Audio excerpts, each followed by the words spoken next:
Record उत्पादन के बावजूद भी हमारे कृषि क्षेत्र में समस्याएं हैं।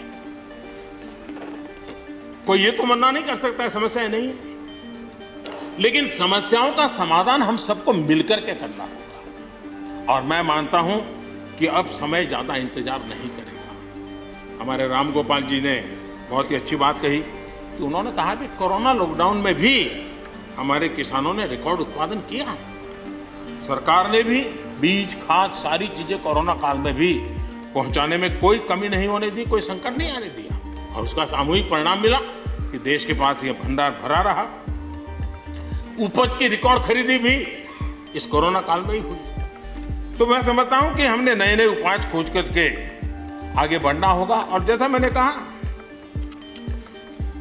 कोई भी हम कई कानून है, हर कानून में 2 साल 5 साल के बाद, कभी 2 महीने 2-3 महीने के बाद सुधार करते ही करते हैं। हम कोई स्टैटिक अवस्था में जीने वाले लोग थोड़े हैं जी। जब अच्छे सुझाव आते हैं तो अच्छे सुधार भी आते हैं, और सरकार भी अच्छे सुझावों को, और सिर्फ हमारी नहीं, हर सरकार ने अच्छे सुझावों को स्वीकार किया। यही तो लोकतंत्र की परंपरा है। और इसलिए अच्छा करने के लिए अच्छे सुझावों के साथ, अच्छे सुधारों की तैयारी के साथ हम सबको आगे बढ़ना चाहिए। मैं आप सबको निमंत्रण देता हूं, आइए हम देश को आगे ले जाने के लिए, कृषि क्षेत्र की समस्याओं का समाधान करने के लिए आंदोलनकारियों को समझाते हुए हमने देश को आगे ले जाना होगा। हो सकता है कि शायद आज नहीं तो कल जो भी यहाँ होगा, किसी न किसी को ये काम करना ही पड़ेगा। आज मैंने किया है, गालियाँ मेरे खाते में जाने दो, लेकिन इस अच्छा करने में आप जुड़ जाओ। बुरा हो मेरे खाते में, अच्छा हो आपके खाते में, आओ मिलकर के चले।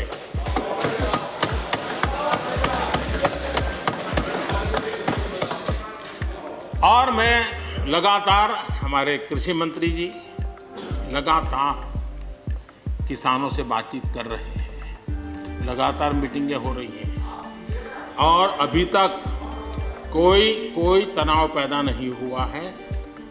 एक दूसरे की बात को समझने का, समझाने का प्रयास चल रहा है। और हम लगातार आंदोलन से जुड़े लोगों से प्रार्थना करते हैं कि आप आंदोलन करना आपका हक है, लेकिन इस प्रकार से बुजुर्ग लोग वहाँ बैठे, ये ठीक नहीं है। आप उनको सबको ले जाइए, आप आंदोलन को खत्म कीजिए। आगे बढ़ने के लिए मिल बैठ करके चर्चा करेंगे, रास्ता खुले हैं। ये सब हमने कहा है। मैं आज भी इस सदन से माध्यम से भी निमंत्रण देता हूँ। आदरणीय सभापति जी, ये बात निश्चित है, हमारी खेती को खुशहाल बनाने के लिए फैसले लेने का ये समय है। इस समय को हमने गंवा नहीं देना चाहिए। हमें आगे बढ़ना चाहिए, देश को पीछे नहीं ले जाना चाहिए। पक्ष हो, विपक्ष हो, आंदोलनरत साथी हो, इन सुधारों को हमने मौका देना चाहिए, और एक बार देखना चाहिए कि इस परिवर्तन से हमें लाभ होता है कि नहीं होता है। कोई कमी हो तो उसको ठीक करेंगे, और कहीं ढिलाई है तो उसको कसेंगे। ऐसा तो है नहीं कि सब दरवाजे बंद कर दिए बस। और इसलिए मैं कहता हूं, मैं विश्वास दिलाता हूं कि मंडियां अधिक आधुनिक बने, अधिक प्रतिस्पर्धी होगी। इस बार बजट में भी उसके लिए हमने प्रावधान किया है। इतना ही नहीं, एमएसपी है, एमएसपी था, एमएसपी रहेगा। इस सदन की पवित्रता समझे हम।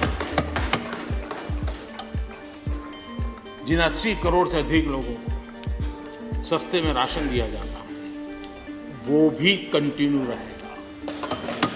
इसलिए मेहरबानी करके भ्रम फैलाने के काम में हम न जुड़े, क्योंकि हमको देश ने एक विशिष्ट जिम्मेवारी दी है। किसानों की आय बढ़ाने के जो दूसरे उपाय हैं, उन पर भी हमें बल देने की जरूरत है। आबादी बढ़ रही है, परिवार के अंदर सदस्यों की संख्या बढ़ रही है, जमीन के टुकड़े छोटे होते जा रहे हैं। ऐसी स्थिति में हमें कुछ न कुछ ऐसा करना ही होगा ताकि किसानी पर बोझ कम हो, और हमारे किसान के परिवार के लोग भी रोजी रोटी कमाने के लिए, उनके लिए हम और अवसर उपलब्ध करा सकें। इनकी तकलीफों को दूर करने के लिए हमने काम करना होगा।